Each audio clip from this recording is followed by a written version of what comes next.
Seri 2 Pedang Kayu Harum. Petualang Asmara. Cerita, Ho Ping Hu. Audiobook, novel silat. Bab 18. Biarpun Li Hua masih lemah, namun dengan ringannya dia dapat menghindarkan diri dengan meloncat ke kiri. Dia telah kehilangan pedangnya ketika ditawan, maka kini dia siap menghadapi lawan tangguh itu dengan tangan kosong. Tuan Legaspi Selado, jangan serang dia. Yuan de Gama membentak. Dia adalah murid Panglima Tehu. Kita sudah berjanji akan mengembalikan Bokor. Cambuk itu menyambar, pemuda itu terpelanting dan terbanting di atas dek. Hahaha, kau hendak melawan gurumu, ya? Legaspi kini kembali menghadapi Li Hua. Cambuknya bertubi-tubi menyerang dan biarpun Li Hua dapat mengelak ke sana-sini, namun darah ini tidak dapat balas menyerang. Tubuhnya masih lelah dan dia tidak bersenjata, sedangkan ilmu kepandaian Legaspi bermain cambuk amat dahsyat. Ujung cambuk sudah mematuk 2 kali di pundak dan pinggulnya, membuat 2 bagian tubuh ini berdarah dan pakaiannya robek. Tuan Legaspi, berhenti menyerang. Kalau tidak kutembak. Mendengar ini, Legaspi menghentikan serangannya dan menoleh ke arah Yuan de Gama. Dia maklum akan kemahiran Yuan menembak, maka dia ragu-ragu. Saya adalah kapten kapal ini, biarpun Anda guru saya, harus tunduk kepada perintah kapten. Pada saat itu, 7 orang asing yang melarikan diri dari pulau telah tiba dan mendarat di atas dek kapal. Yuan de Gama menoleh kepada mereka dan terkejut melihat mereka itu adalah kaki tangan Legaspi. Gerakannya menoleh yang sebentar itu cukup bagi Legaspi. Cambuknya menyambar dan Yuan de Gama berteriak kaget ketika pistolnya direnggut ujung cambuk dari tangannya. Hahaha. Tangkap mereka. Legaspi Selado berteriak dan kembali dia menyerang dengan cambuknya. Yuan dan Li Hua mencoba untuk melawan, akan tetapi ketika 2 orang di antara 7 kaki tangan Legaspi mengeluarkan pistol dan mengancam, terpaksa mereka menghentikan perlawanan. Mereka tahu bahwa melawan terus berarti mati, maka sementara ini lebih baik menyerah. Ikat mereka di tiang kapal. Kita jadikan mereka sebagai sandera, kata Legaspi. Angkat sau dan kembangkan layar, cepat kita pergi dari sini.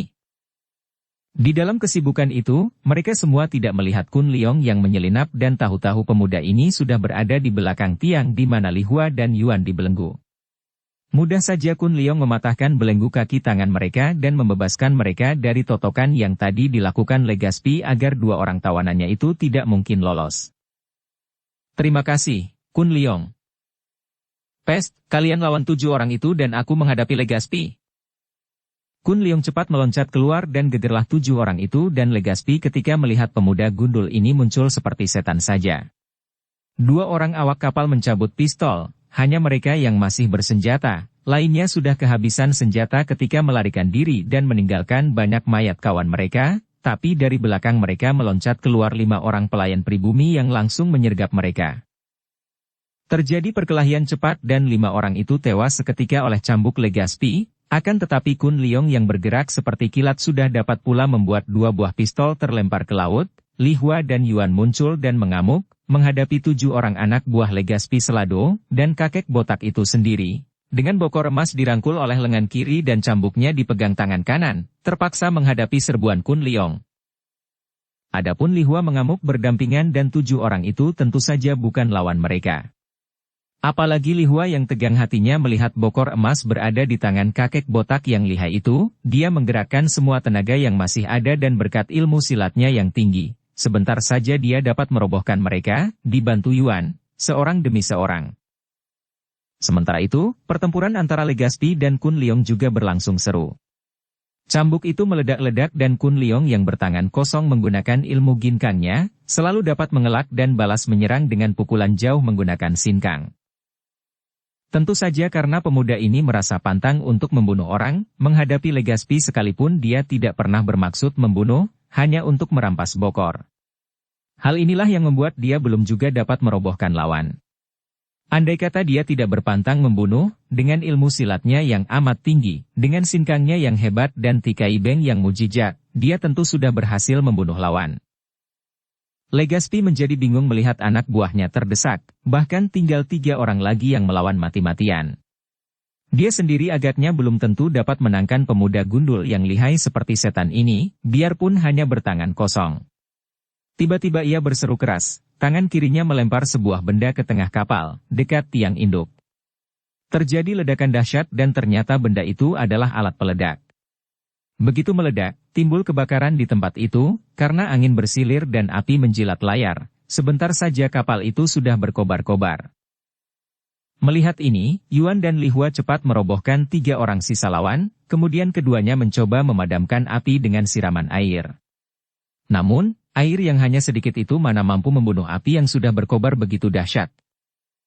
Kun Liong penasaran sekali. Ketika cambuk menyambar, dia sengaja menubruk dan melindungi tubuh dengan sinkangnya. Cambuk menghantamnya dan membelit tubuhnya, akan tetapi Kun Liong mencengkeram ke arah tangan kanan yang memegang cambuk. Aug! Legaspi berteriak dan terpaksa melepaskan gagang cambuk dan menarik tangannya. Pada saat itu juga, Legaspi memukulkan telapak tangan kanannya yang besar ke arah dada Kun Liong. Kembali Kun Liong menerima pukulan tangan terbuka ini dengan dadanya menggunakan tikai beng dan telapak tangan itu melekat pada dadanya, terus saja sinkang dari tubuh Legaspi mengalir seperti air membanjir ke tubuh Kun Liong. Mereka berada dekat reel dek, di pinggir kapal. Dapat dibayangkan betapa kaget hati Legaspi ketika merasa bahwa tangannya disedot, makin lama makin banyak membuat tubuhnya menggigil. Kun Liong sudah mengulurkan tangan merampas bokor dan pada saat itu juga dia membebaskan lawan dari tikai beng dan mendorongnya ke belakang. Dengan jeritan mengerikan tubuh gendut itu terlempar ke belakang, melalui reel dan jatuh tercebur ke laut yang kini agak besar ombaknya. Kun Liong menjenguk ke bawah dan menarik napas panjang. Hatinya merasa menyesal sekali, bulu tengkuknya berdiri. Dia tidak sengaja membunuh orang, akan tetapi orang itu betapapun juga mati tenggelam di laut karena bertanding dengan dia. Gara-gara benda tertutup ini. Dia memandang bokor yang telah banyak mendatangkan korban. Kun Liong, syukur kau telah dapat merampas bokor dan membunuhnya, kata Li Hua. Aku tidak membunuhnya dan... Mengapa mengobrol saja, teriak Yuan yang membuka baju, tampak tubuhnya yang kekar itu penuh keringat. Lebih baik lekas bantu memadamkan api kalau tidak ingin dibakar hidup-hidup. Kun Liong dan Li Hua segera membantu dengan ember, menguras persediaan air, bahkan menimba dari pinggir kapal untuk menanggulangi kebakaran yang hebat itu. Namun usaha mereka itu sia-sia, sedikit api padam, di lain bagian sudah mendapatkan bahan bakar yang lebih banyak. Kita tinggalkan dulu 3 orang muda yang sibuk berusaha memadamkan api itu dan kembali ke Pulau Ular. Pertandingan antara 4 orang tokoh sakti masih berlangsung dengan hebatnya. Namun kini sudah tampak perubahan besar. Toat Beng Hoatsu sudah terengah-engah, keringat memenuhi mukanya dan dari kepalanya tampak uap putih mengepul, sedangkan lawannya, Panglima Tehu masih tenang saja dan setiap gerakannya mantap. Demikian pula dengan Bantok Choaong yang menghadapi Keng Hong. Pendekar sakti ini dapat mempermainkan lawannya sekarang setelah lawannya menjadi lelah dan lemah. Hayo katakan di mana bokor emas itu kau sembunyikan, kata Tehu sambil mendesak lawan. Dan menyerahlah, mungkin engkau tidak akan dihukum mati. Namun Toat Beng Hoatsu tidak menjawab melainkan terus melawan mati-matian, setiap gerakan kedua tangannya yang terkepal mantap dan mendatangkan angin dahsyat. Namun lawannya, Panglima Tehu adalah seorang yang selain memiliki ilmu kepandaian amat tinggi dan pengalaman yang amat luas, juga terkenal sebagai seorang yang memiliki sinkang yang mujizat. Dari kedua tangan kakek Panglima Sakti ini tampak uap putih mengepul dan setiap kali mereka beradu lengan, tentu tubuh Toat Beng Hoatsu terdorong mundur dan membuatnya terhuyung-huyung. Hal ini membuat Toat Beng Hoatsu marah sekali. Sambil berteriak keras dia mengeluarkan jubahnya dan mengamuk dengan senjata istimewa ini. Namun, Tehu sudah pula mengeluarkan pedangnya, dan tampaklah sinar kilat berkelebatan menyilaukan mata ketika pedang itu dimainkan. Bret. Betapa kagetnya hati Toat Beng Hoatsu melihat bahwa jubahnya, senjata yang amat diandalkannya, kini cabik-cabik oleh pedang di tangan lawannya. Di lain pihak, pertandingan antara Bantok Choaong dan Chia Keng Hong juga berlangsung tidak kalah hebat dan serunya. Hahaha, jadi engkau adalah supek dari pemuda gundul itu? Hahaha, kalau begitu biarlah aku mengirim engkau ke neraka menyusul ayah bundanya. Bantok Choaong tertawa mengejek ketika mendengar tadi Kun Liong menyebut lawannya ini, supek. Dapat dibayangkan betapa kaget rasa hati Kang Hong mendengar kata-kata itu. Ucapan Bantok Choaong itu berarti bahwa Gui Yanchu dan Yap Chong San telah tewas. Dia merasa kaget, duka, dan marah sekali. Hal ini membuat gerakannya menjadi kacau dan tenaganya berkurang, maka Bantok Choaong dapat mendesaknya dengan hebat. Datuk kaum sesat ini memang lihai sekali, maka begitu Chia Kang Hong mengalami pukulan batin yang membuat gerakannya mengendur. Kakek Raja Ular itu mendesaknya dengan kedua senjatanya yang aneh.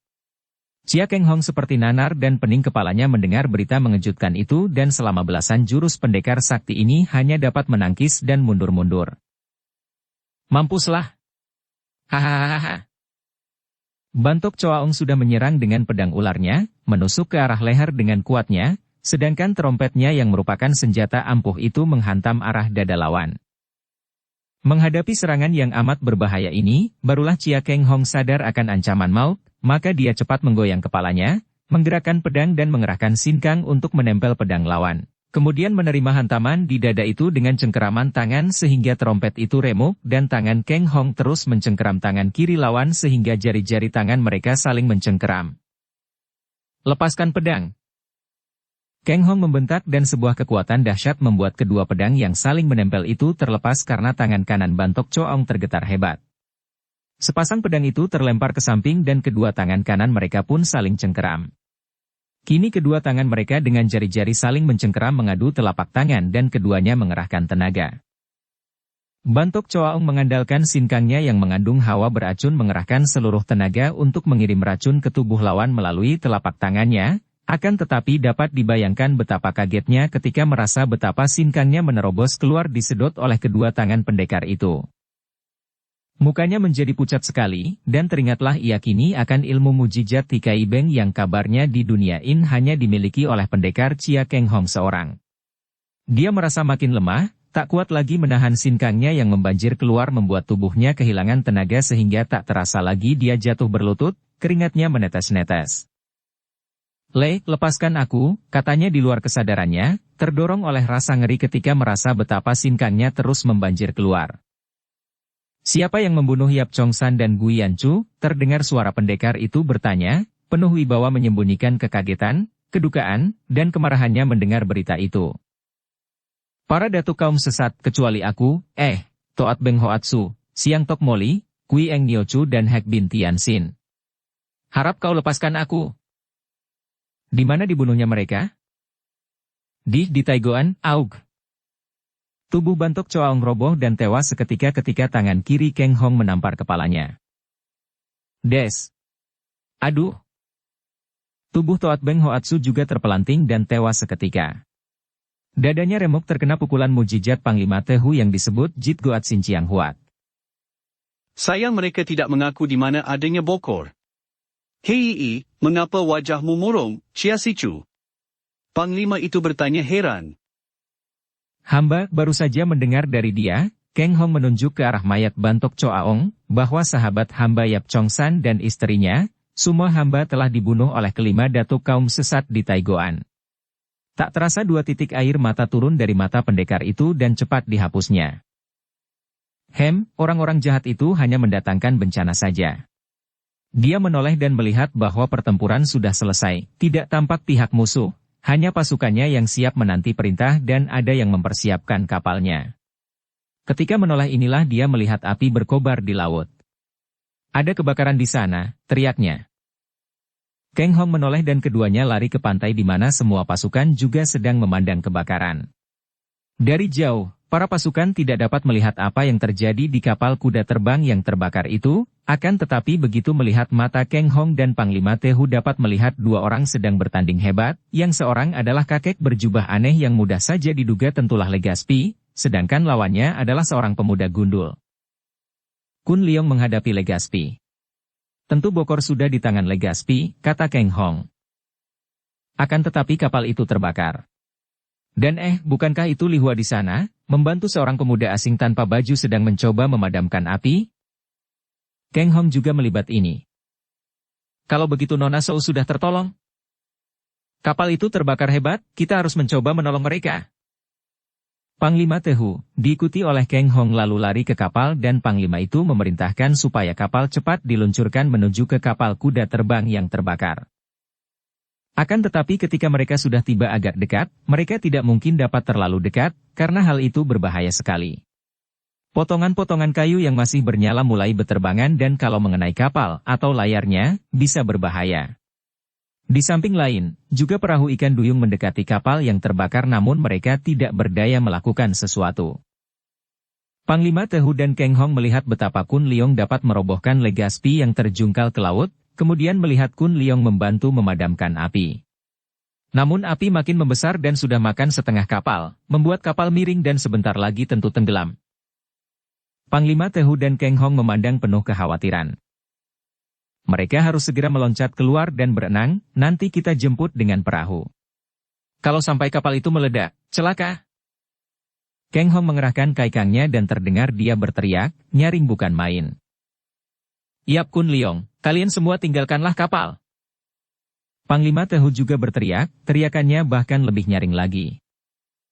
Li Hua, aku gurumu memerintahkan kau lekas tinggalkan kapal.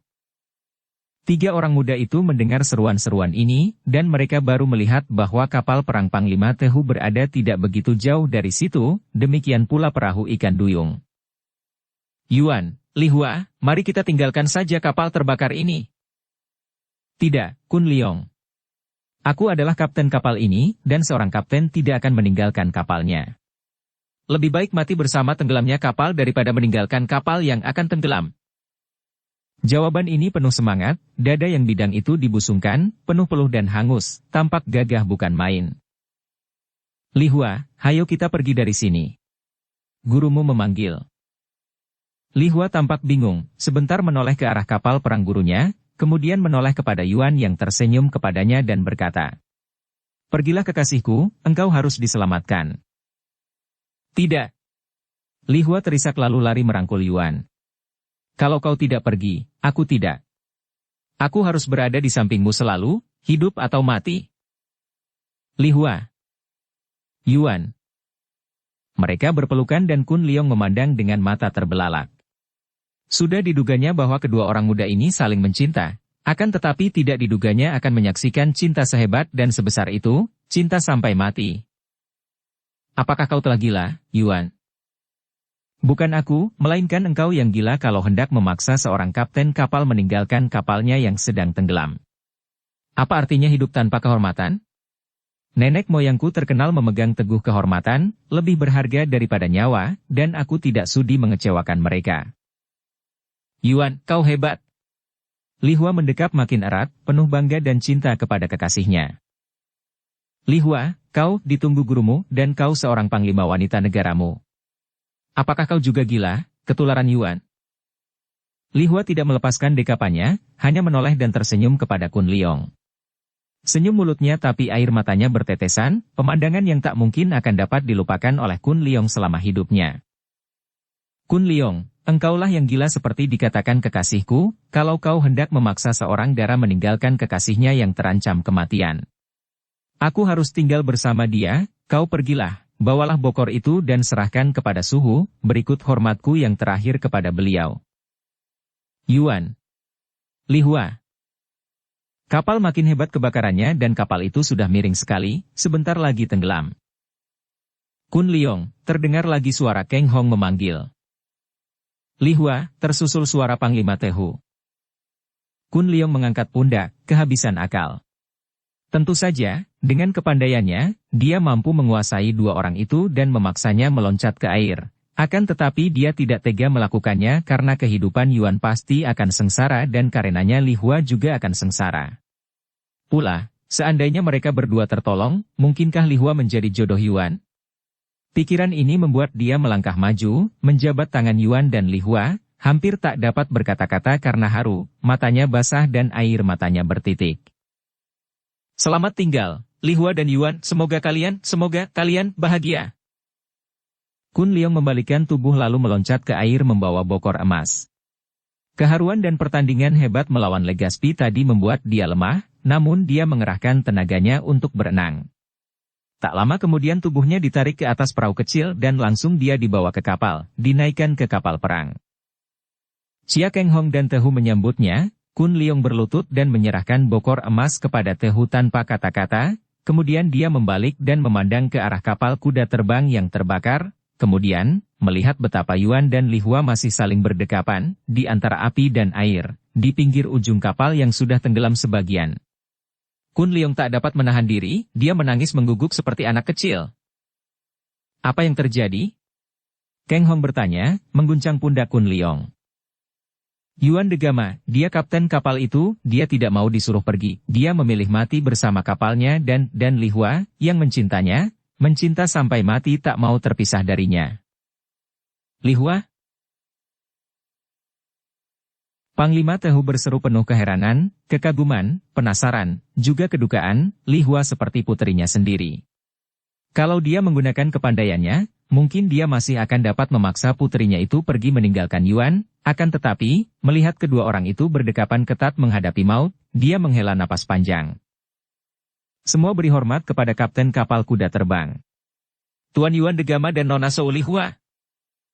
Tiba-tiba dia mengeluarkan aba-aba yang nyaring dan semua pasukan bangkit dan berdiri tegak ke arah kapal yang mulai tenggelam itu dengan sikap memberi hormat kepada dua orang yang berdekapan itu. Hanya ujung kapal yang masih tampak. Itu pun sudah dijilat api sehingga kedua orang itu seolah-olah berada di tengah-tengah api yang mulai tenggelam. Tiba-tiba terdengar jerit yang penuh kemesraan. Li Hua! Yuan! Jerit penuh kebahagiaan dari mulut Yuan dan Li Hua itu seolah-olah merupakan jerit kebahagiaan sepasang mempelai di pelaminan. Tubuh mereka mulai ditelan air perlahan-lahan, kemudian lenyap. Sunyi senyap di kapal perang, kecuali suara mengguguk tangis Kun Leong. Chia Keng Hong dan Panglima Tehu berdiri tegak dan mereka berdua mengusap air mata yang menitik ke atas pipi mereka yang sudah mulai keriputan. Di tempat lain, di atas perahu ikan duyung, juga terjadi hujan tangis. Yuanita jatuh pingsan, dan Richardo de Gama berlutut dan bersembahyang kepada Tuhan untuk menerima roh puteranya yang gugur sebagai seorang gagah perkasa, menjunjung tinggi nama keluarga de Gama yang memang terkenal. Di hati bapak tua ini, terdapat keharuan, kedukaan hebat, namun ada pula sedikit kebanggaan. Dengan matinya Yuan, dia mengajak putrinya kembali ke negaranya. Kun Leong yang berdiri di ujung kapal perang, memandang perahu ikan duyung. Biarpun dia tidak dapat melihatnya, dia dapat membayangkan betapa duka hati Richardo de Gama, terutama hati wanita. Ingin dia dapat dekat dengan nona itu dan menghiburnya. Akan tetapi dia melihat perahu itu mengangkat sauh dan meluncur pergi meninggalkan tempat itu. Maka dia hanya dapat menghela napas saja. Betapa buruk nasib menimpa putra-putri Richardo de Gama. Biarpun Yuan yang mencinta Li Hua mendapat balasan yang tidak kalah mesranya, namun dia harus mati dengan kekasihnya itu. Sedangkan Yuanita, yang dia tahu jatuh cinta kepadanya, terpaksa harus menanggung penderitaan hati akibat cinta gagal. Sebuah tangan menyentuh pundaknya. Dia menengok dan melihat Chia Keng Hong sudah berdiri di depannya dan agaknya supeknya ini akan bicara hal yang serius melihat wajahnya. Ada apakah, Supek? Ada berita penting untukmu, Kun Leong. Harus kusampaikan sekarang juga sebelum kita berpisah. Aku telah mendengar tentang ayah bundamu, sampai di sini leher Keng Hong seperti dicekik. Wajah Kun Leong seketika berubah dan kedukaan mengingat nasib Yuanita dan Yuan tersapu bersih berganti harapan cerah pertemuan dengan orang tuanya yang sudah terpisah belasan tahun dengannya. Di mana mereka, Supek? Ah, girang sekali hatiku dan... Ih, mengapa, Supek? Dia kaget setengah mati melihat orang tua itu menitikkan air mata. Dengan suara parau dan sukar, Keng Hong berkata, "Jangan kaget. Anakku, aku mendengar dari mulut Bantok Choaong sebelum dia kutewaskan bahwa sahabatku Yap Chong San, Sumoiku Guiyanchu, ayah bundamu itu, kembali." Dia berhenti dan air matanya makin deras. Supek! Kun Leong menjadi pucat dan lupa diri, dia memegang lengan Supeknya dan mengguncangkan keras-keras. Mereka telah tewas, dibunuh oleh 5 datuk kaum sesat. Kun Leong terhuyung ke belakang, seolah-olah Supeknya memukulnya dengan pukulan maut. Matanya terbelalak, mulutnya ternganga, kemudian dia menjerit sekuatnya yang terdengar seperti auman harimau yang akan mati, tubuhnya terguling dan cepat disambar oleh Chia Keng Hong. Kun Leong jatuh pingsan, mulutnya terkancing rapat dan matanya terbuka tanpa cahaya. Kun Leong, kasihan kau. Kang Hong mendukung tubuh pingsan itu dan membawanya ke biliknya di kapal perang itu. Panglima Tehu memerintahkan kapal menuju ke Teluk Pohai dan mendarat, di mana telah menanti kereta kebesaran untuk membawanya kembali ke istana. Sedangkan Kang Hong setelah merawat Kun Leong sehingga pemuda itu sadar, menghiburnya dengan nasihat-nasihat mendalam, lalu meninggalkan tempat itu kembali ke Chin Ling San. Kun Leong juga meninggalkan tempat itu dan mulai merantau seorang diri, akan tetapi pertama-tama dia menuju ke Taigoan untuk mencari berita tentang kematian ayah bundanya. Kun Leong menelungkup di depan kuburan ayah bundanya sambil menangis. Semalam suntuk dia menelungkup seperti itu dan di antara tangisnya dia minta-minta pengampunan dari ayah bundanya karena dia merasa bahwa dialah yang menyebabkan kematian mereka. Dia mendengar peristiwa mengerikan itu dari seorang tetangga keluarga Teng yang sudah tua dan tahu persis apa yang telah terjadi. Seluruh rumah tangga keluarga Teng mati karena menjadi tempat pemondokan ayah bundanya. Bahkan putri cucu kakek Teng mati dalam keadaan telanjang bulat. Bahkan dia mendengar bahwa orang tuanya telah mempunyai seorang anak perempuan bernama Yap In Hong yang tidak ikut menjadi korban akan tetapi tidak ada orang tahu kemana perginya anak itu. Berita ini membuat dia merasa lebih berdosa lagi. Dia menyembahyangi kuburan 4 orang anggota keluarga Teng dan setelah air matanya habis ditumpahkan semalam suntuk, pada keesokan harinya dengan muka pucat dan mata merah dia berdiri sejenak memandang jauh tanpa tujuan. Kemudian dia menjatuhkan diri berlutut di depan 6 buah kuburan itu, yaitu kuburan 4 orang keluarga Teng dan kuburan ayah dan ibunya, dan dengan lantang dia berkata, "Ayah dan ibu, 4 keluarga kakek Teng yang mulia, dengarlah sumpah saya saat ini. Tadinya saya menganggap bahwa kekerasan adalah buruk, perkelahian adalah tidak baik, melukai dan membunuh orang adalah perbuatan terkutuk yang amat jahat, apapun juga alasannya. Akan tetapi, perbuatan yang paling biadab telah dilakukan oleh 5 orang datuk kaum sesat dan saya bersumpah takkan mau berhenti sebelum dapat mencari mereka yang masih hidup dan membunuhnya dengan tangan saya sendiri. Toat Beng Hoatsu dan Bantok Choaong telah tewas oleh Supek dan Panglima Tehu. Siang Tok Moli telah tewas di tangan Kui Eng Niochu dan kabarnya Hek Bin Tianxin juga sudah tewas oleh Legaspi Selado dan Toat Beng Hoatsu. Jadi hanya tinggal Kui Eng Niochu dan saya bersumpah untuk membunuhnya. Harap ayah, ibu dan 4 keluarga kakek Teng beristirahat dengan tenang." Setelah bersembahyang dengan Hio Swea, Dupa Biting, sekali lagi Kun Leong meninggalkan tempat itu. Hatinya masih diliputi duka, akan tetapi ada kelegaan di hati setelah tahu akan keadaan orang tuanya. Mereka sudah tidak ada, tak perlu ditangisi dan didukakan lagi karena percuma belaka. Dia sekarang menjadi yatim piatu, tiada sanak kadang, tiada tempat tinggal, bebas lepas di udara. Namun, masih ada tugasnya yang dianggapnya amat penting, yaitu mencari seorang di antara para pembunuh orang tuanya yang sekarang masih hidup, yaitu Kui Eng Niochu di Pulau Telaga Kuiou, Telaga Setan. Dan kebetulan sekali hanya tinggal seorang itulah di antara 5 orang datuk kaum sesat yang menjadi pembunuh orang tuanya, karena orang yang telah mencuri 2 buah pusaka Xiao Limpai juga dari Kui Eng Pang itulah. Dengan demikian, dia dapat bekerja sekali tepuk 2 lalat. Pertama merampas kembali pusaka Xiao Limpai seperti yang telah ditugaskan oleh ketuanya, kedua untuk membunuh Kui Eng Niochu. Dia bergidik ketika teringat akan kata-kata, membunuh, ini. Selamanya dia tidak akan pernah membunuh orang dengan sengaja, apalagi dalam perbuatan, bahkan tidak dalam pikiran karena dia membenci kekerasan dan perbuatan membunuh dianggapnya merupakan perbuatan sesat yang paling jahat dan terkutuk, apapun alasan pembunuhan ini. Bahkan dengan alasan membalas dendam kematian orang tua pun tidak mengurangi pendirian tentang itu. Akan tetapi, hatinya terlalu berduka, luka itu terlalu mendalam sehingga dia mengucapkan sumpah di depan kuburan orang tuanya dan sebagai seorang jantan, dia harus memenuhi sumpahnya itu, biarpun hal ini berlawanan dengan isi hatinya. Pada suatu hari, tibalah dia di sebuah dusun. Perutnya terasa lapar sekali, maka dia memasuki sebuah warung nasi yang sederhana dan sunyi tidak ada tamunya. Dia duduk di atas bangku panjang menghadapi meja dan karena tidak ada seorang pun di dalam warung yang terpencil di ujung dusun itu, dia mengetuk-ngetuk meja dengan jari tangannya sambil berteriak. "Hai, ada orangnyakah di sini?" Sampai beberapa kali dia mengetuk dan pendengarannya yang tajam itu dapat menangkap gerakan di sebelah dalam rumah makan itu, gerakan perlahan seolah-olah mereka sedang mengintai dan mengawasinya. Tak lama kemudian setelah dia mengetuk-ngetuk meja untuk ketiga kalinya, muncullah seorang laki-laki yang tubuhnya berbentuk lucu dan aneh. Laki-laki ini sudah tua, sedikitnya tentu 50 tahun usianya, tubuhnya tinggi sekali, tinggi dan kurus kering, lehernya kecil seperti leher burung dan kepalanya botak sehingga dahinya kelihatan amat lebar. Sambil membungkuk-bungkuk orang itu menghampiri Kun Leong dan bertanya, "Tuan muda hendak memesan apakah?" Kun Leong yang merasa lapar dan haus, juga lelah, menyebutkan bermacam-macam makanan yang disukainya. Nasi, capcay, tim ayam dan udang goreng berikut seguci arak yang manis. Akan tetapi betapa mendongkolnya ketika setiap kali dia menyebutkan nama masakan yang dipesannya, leher kecil itu bergerak ke kanan kiri seperti akan patah dan mulut yang bibirnya tebal itu menjawab, "Tidak ada, tidak ada, tidak ada, tuan muda datang terlalu pagi, kami belum siap.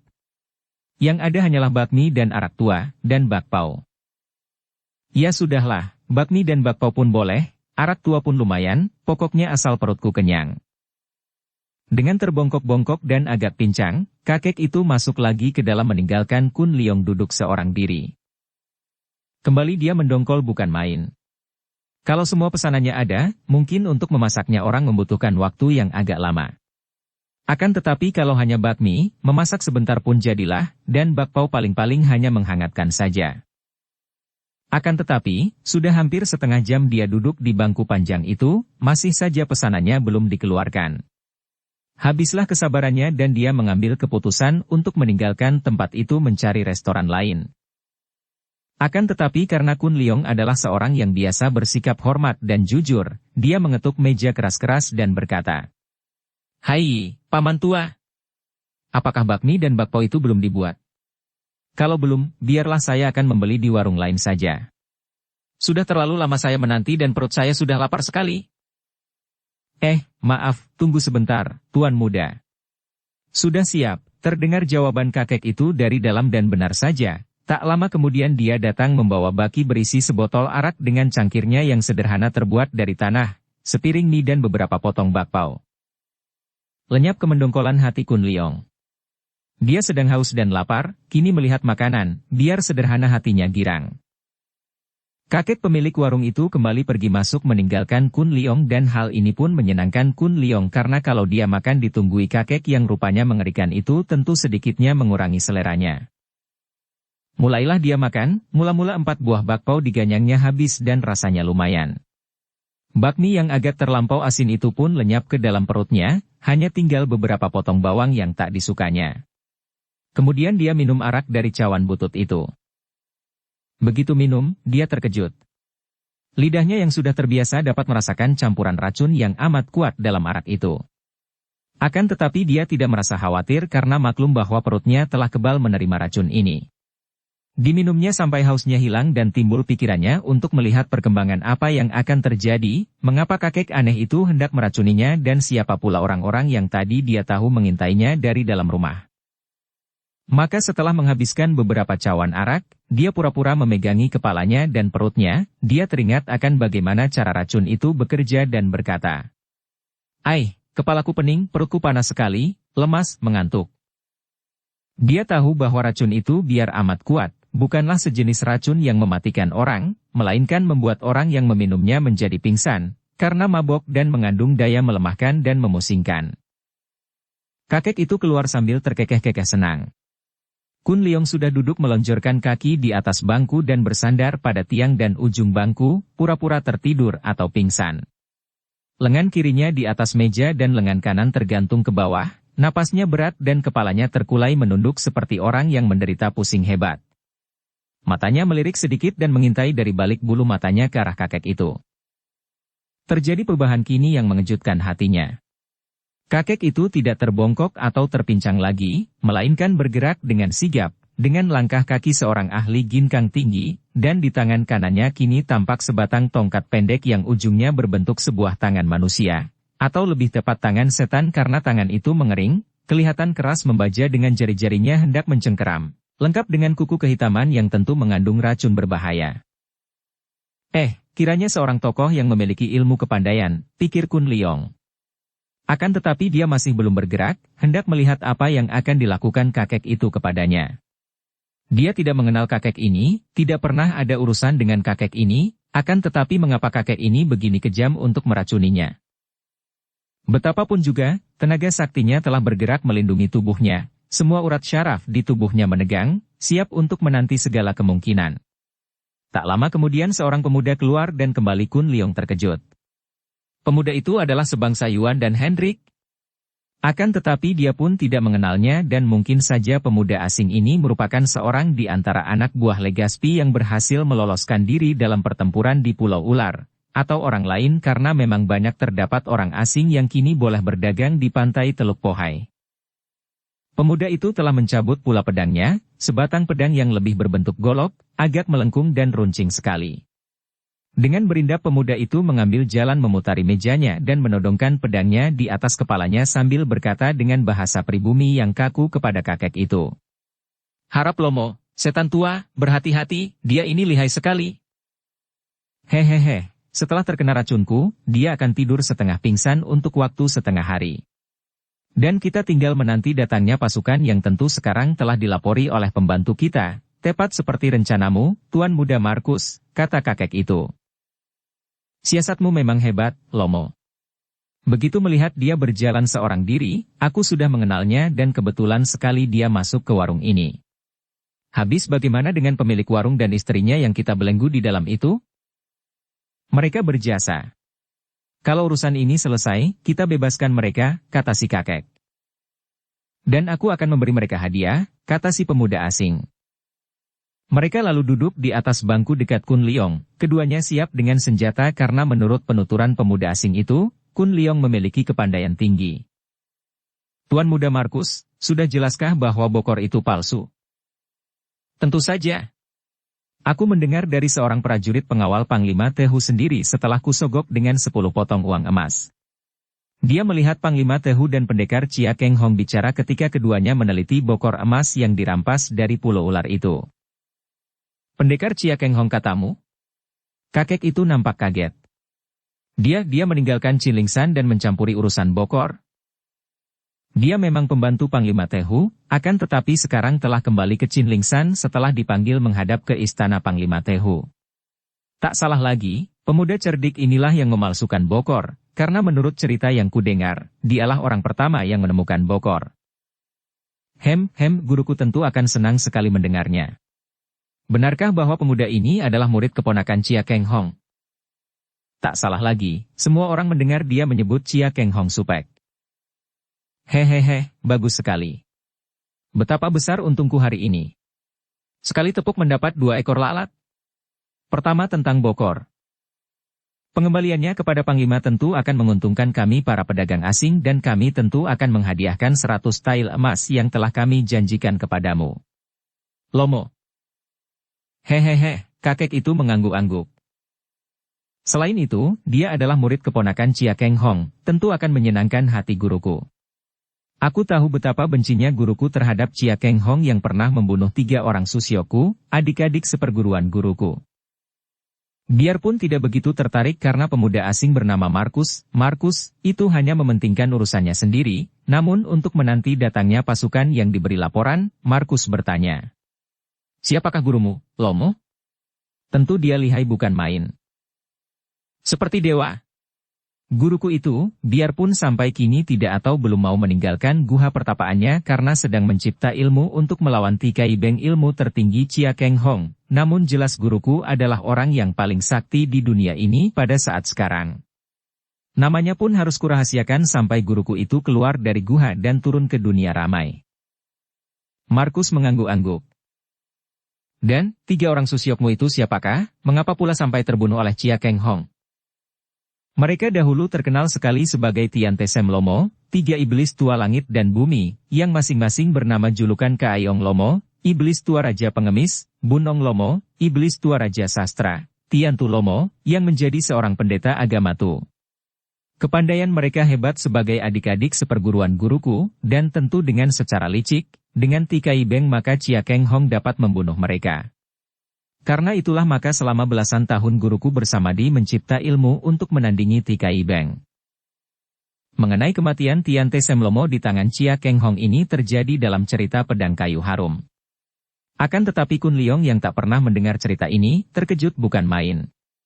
2 kali dia terkejut, pertama mendengar bahwa bokor emas yang dirampasnya di Pulau Ular itu ternyata palsu dan kedua adalah urusan dendam terhadap supeknya itu. Namun dia tetap diam, pura-pura pingsan. Tak lama kemudian terdengar derap kaki kuda dan muncullah pasukan pemerintah yang sedikitnya ada 50 orang banyaknya. Beberapa orang prajurit segera memasuki warung itu dan menodongkan tombaknya kepada Kun Leong yang masih terkulai lemas bersandar pada tiang. Hehehe, tak perlu menggunakan kekerasan. Selama setengah hari dia tidak akan dapat bergerak. Belenggu saja dia kuat-kuat, kata kakek yang disebut Lomo tadi, kemudian bersama Markus ia menemui komandan pasukan. Komandan pasukan memang tahu akan bokor emas yang palsu, maka mendengar laporan 2 orang asing baginya ini bahwa tentu pemuda ini sebagai penemu pertama bokor emas yang telah memalsukannya, menjadi percaya dan girang. Kita tangkap dia dan bawa kepada Teciang Kun. Kalian berdua tentu menerima hadiah banyak kalau bokor yang asli dapat ditemukan melalui pemuda gundul ini. Kami tidak mengharapkan hadiah, Ciang Kun, karena kami, para pedagang di Teluk Pohai, selalu dengan senang hati akan membantu pemerintah. Jawab Markus dan hati komandan itu makin senang, apalagi setelah Markus membagi-bagikan dinar emas kepada para anggota pasukan, seorang 1 dan 5 buah untuk sang komandan. Kun Leong dibelenggu kaki tangannya, dan digusur keluar, kemudian dinaikkan ke atas punggung kuda, menelungkup dan melintang, sedangkan Markus dan Lomo itu pun memperoleh seekor kuda masing-masing. Markus membebaskan suami istri pemilik warung dan memberi hadiah pula. Berangkatlah rombongan itu dan Kun Leong masih pura-pura menelungkup pingsan. Dia tertarik sekali dan ingin dihadapkan Panglima Tehu untuk mendapatkan keterangan sebenarnya apa yang telah terjadi dengan bokor itu. Dia tidak percaya bahwa seorang sakti bijaksana seperti Panglima itu akan menuduhnya sembarangan saja seperti yang dilakukan orang-orang ambisius yang gilawang ini. Setelah setengah hari lamanya, Kun Leong pura-pura sadar dan mengeluh. Pura-pura meronta akan tetapi punggungnya ditodong cakar di ujung tongkat kakek itu, dan beberapa ujung tombak runcing para prajurit juga menodongnya. Kenapa aku dibelenggu? Kemana aku dibawa pergi? Kun Leong pura-pura bertanya untuk menyempurnakan sandiwara.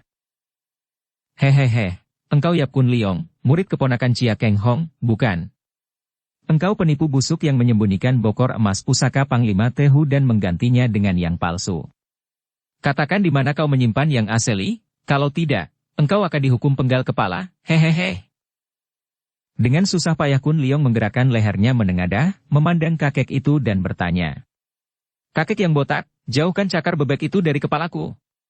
Kau ini siapakah? Bukankah kau pemilik warung tadi? Hehehe, bocah gundul tolol. Mau tahu siapa aku? Hehe, di dunia kangou orang menyebutku Tok Jia Lomo, iblis tua cakar beracun. Aku tidak mengenalmu. Orang macam engkau mana mengenal? Lebih baik katakan di mana bokor itu. Aku tidak tahu, yang ku tahu hanyalah bokor yang telah diserahkan kepada Teciang Kun. Bohong. Terserah penilaianmu. Hadapkan aku kepada Teciang Kun dan biarlah beliau yang menentukan apakah aku bohong atau tidak. Mendengar ucapan ini, Tojiao Lomo tidak berani turun tangan. Di situ terdapat banyak prajurit dan juga terdapat Markus yang tentu saja tidak suka kalau dia menyiksa pemuda ini untuk kepentingannya sendiri.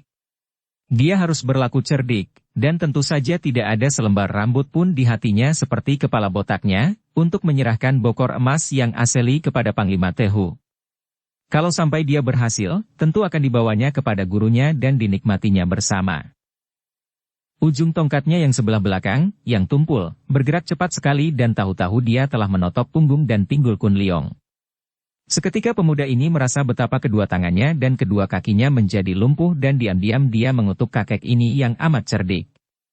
Kalau tidak ditotok seperti itu, betapa mudahnya mematahkan belenggu dan membebaskan diri. Sekarang dia benar-benar tidak berdaya dan terpaksa dia melemaskan tubuhnya untuk dibawa pergi oleh pasukan itu. Malam itu, rombongan pasukan berhenti beristirahat di sebuah hutan. Mereka semua telah melakukan perjalanan jauh sehari suntuk dan semua merasa lelah. Setelah menghabiskan ransum yang dibagi-bagi, dan Kun Leong juga kebagian karena biarpun dia dibelenggu kaki tangan dan tubuhnya pada sebatang pohon namun di waktu makan tali yang membelenggu tangannya diperpanjang, maka para prajurit itu pergi tidur di bawah pohon-pohon.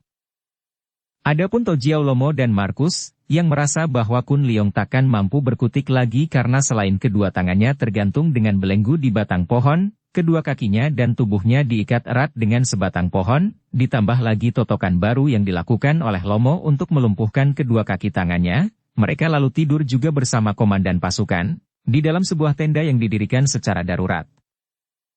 Seperti biasa, para atasan tidur di dalam tenda sedangkan para prajurit menggeletak begitu saja di atas tanah. Hal ini sudah lazim terjadi dimanapun juga, yang tinggi selalu enak dan bekerja ringan, yang rendah selalu kekurangan dan bekerja paling berat. Yang menjaga tawanan dilakukan secara bergilir. 12 orang sekali menjaga dan mereka ini mengambil tempat duduk mengelilingi pohon di mana Kun Leong diikat.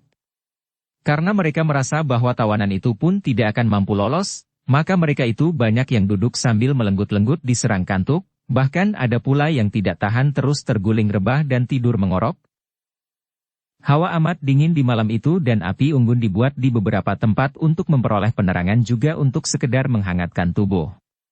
Menjelang tengah malam, Kun Leong melihat berkelebatnya bayangan yang cepat sekali menyelinap di antara pepohonan, makin lama makin dekat, kemudian dengan gerakan yang amat mengagumkan hatinya karena cepatnya. Bayangan itu berloncatan dan setiap kali loncat dekat seseorang tentu terus menotoknya dengan tepat dan membuat mereka pingsan seorang demi seorang dalam keadaan masih seperti semula. Yang jongkok tetap berjongkok, yang bersandar pohon dan yang rebahan tetap begitu pula. Kemudian bayangan itu berkelebat dan berada di depan Kun Leong. Kun Leong memandang dengan takjub dan sejenak dia terpesona. Orang ini jelas seorang wanita yang pakaiannya seperti Nikou, memakai kerudung kepala, semua pakaian berwarna putih. Akan tetapi yang mempesonakannya adalah wajah orang itu. Wajah seorang dara masih amat muda dan luar biasa cantik jelitanya. Alisnya melengkung seperti digambar, matanya seperti sepasang bintang pagi terlindung bulu mata yang lentik panjang, hidungnya mancung kecil dan mulutnya sama kecilnya dengan hidung. Akan tetapi bibirnya penuh kemerahan, tubuhnya ramping dan biarpun pakaiannya kebesaran akan tetapi belum dapat menyembunyikan secara sempurna bentuk tubuh yang penuh lekuk lengkung indah sekali. Seorang dara yang benar-benar cantik jelita, akan tetapi anehnya menjadi Nikou dan kepalanya tentu gundul pelontos seperti kepalanya sendiri, sungguh pun kepala gundul dara ini tertutup kerudung putih.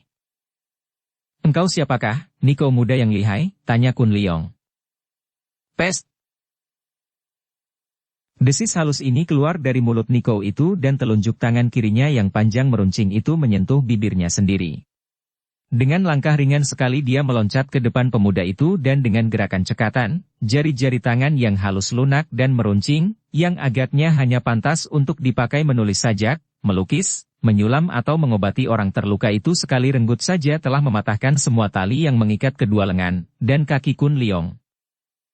Kembali hal ini merupakan demonstrasi sinkang yang amat kuat di samping ginkangnya tadi yang membuat dia bergerak seperti seekor burung dan totokan-totokannya yang lihai. Begitu tali-tali itu tidak mengikatnya, Kun Leong merosot dengan lemasnya karena dia telah tertotok lumpuh. "Aih, kau kenapa?" Dengan lemas Kun Leong memandang penuh perhatian. Agaknya aku pernah mendengar suaramu yang halus merdu itu, akan tetapi di mana, ya?" "Wajahmu yang cantik jelita seperti bidadari itu belum pernah aku melihatnya, mungkin hanya dalam mimpi naik ke sorga." "Hus!" Muka yang berkulit putih halus itu menjadi merah sekali. "Kau kenapa?" "Tertotok pusat jalan darah ke lengan dan kaki terhenti, membuat lumpuh kaki tanganku." Tanpa banyak cakap lagi, jari-jari tangan yang halus itu menotok beberapa kali di kedua pundak di kedua pinggang kanan kiri dan seketika Kun Leong dapat bergerak lagi.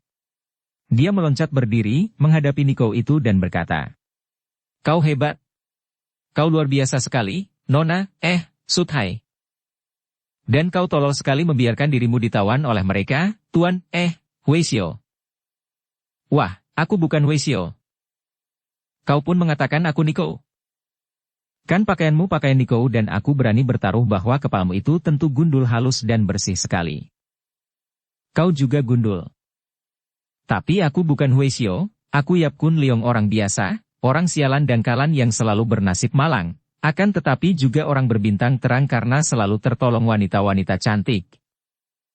Engkau gundul tetapi bukan Hwasyo, apa kau kira kalau aku berpakaian Nikou dan gundul aku lalu seorang Nikou asli? Apa ada Nikou palsu? Tentu saja ada. Mana? Ini, yang berdiri di depanmu. Keduanya saling pandang dan perbantahan itu serasa lucu bagi mereka sehingga mereka tertawa kecil. Kun Leong masih celangap tertawa tapi segera suara ketawanya terhenti dan dia masih celangap memandang wajah Dara itu. Dara itu tersenyum simpul, cukup untuk memperlihatkan sedikit kilatan gigi dan cukup untuk menciptakan dua lesung pipit di kanan kiri pipinya. Manis sekali. Manis dan jelita membuat Kun Leong terpesona dan bengong terlongong karena dia harus mengakui bahwa selama hidupnya belum pernah dia bertemu dengan seorang Dara secantik ini, belum pernah melihat wajah seperti itu, tiada cacatnya baginya, sempurna dan sukar dia mengatakan, pendeknya, tidak ada keduanya di dunia ini. Kenapa kita berbantahan tidak karuan? Hayo cepat ikut denganku. Kita harus cepat pergi dari sini. Kenapa? Aku tidak takut. Dan terus terang saja, aku memang sengaja membiarkan diriku ditangkap agar dibawa ke depan Panglima Tehu yang sudah ku kenal baik. Aku tentu akan dibebaskan dan... Bodoh! Kau kira aku tidak tahu itu semua? Sudah semenjak kau ditangkap aku mengintai dan membayangimu. Akan tetapi jangan mengira kau akan dibawa ke sana, kau akan disiksa dan dipaksa mengaku di mana adanya Bokor, kemudian setelah Bokor terdapat, kau akan dibunuh. Tak mungkin, pasukan itu adalah pasukan pemerintah. Tapi kau tidak kenal siapa itu, To Jiao Lomo.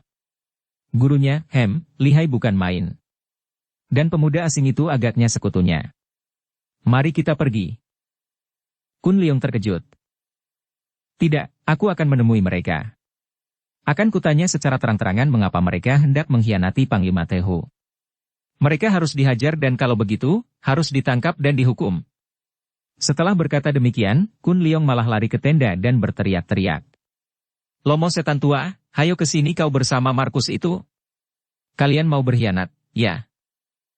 Tanpa mempedulikan lagi kepada Nikou muda itu yang membanting kaki gemas dan meloncat pergi ke dalam gelap, Kun Leong terus berteriak-teriak dengan penuh kemarahan. Segera terjadi geger di tempat itu. Para prajurit terbangun, kecuali 12 orang yang tertotok, dan komandan pasukan bersama Markus dan To Jiao Lomo juga berlari mendatangi. Melihat pemuda gundul itu telah bebas, belenggunya terputus semua dan 12 orang penjaganya tertotok semua tak mampu bergerak, mereka menjadi terkejut dan semua orang sudah mengeluarkan senjata, siap untuk mengeroyok. Hai, komandan pasukan. Jangan kau percaya kepada dua orang ini.